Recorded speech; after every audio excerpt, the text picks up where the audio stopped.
Hello. आज हम आपके साथ शेयर करेंगे बिहार प्रसिद्ध दाल पूरी।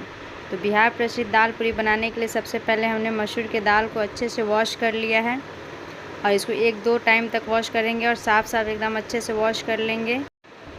आप चाहें तो इसे चने के दाल से भी बना सकते हैं, बट हम यहाँ आज मसूर के दाल से बना रहे हैं। चने के दाल का भी रेसिपी यही होता है और मसूर के दाल का भी यही होता है।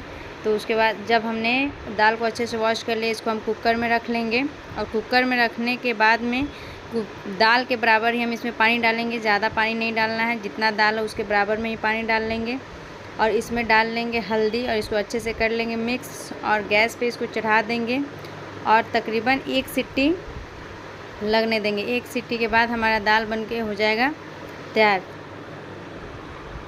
और जब तक हमारा दाल इधर चढ़ा हुआ है तब तक हम उधर कर लेते हैं आटा का डो तैयार कर लेते हैं। ये हमने आटा का डो तैयार कर लिया है। आटा का डो थोड़ा सा टाइट ही तैयार करेंगे, ज़्यादा लूज़ नहीं करना है क्योंकि इसमें दाल को भरना होता है। और हमारा ये दाल हो चुका है, उबल चुका है, हो चुका है रेडी।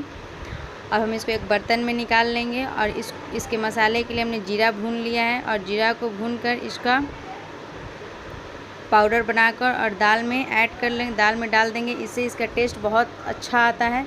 और इसमें टेस्ट के अकॉर्डिंग डाल लेंगे नमक और इसको अच्छे से मिला लेंगे एकदम अच्छे से।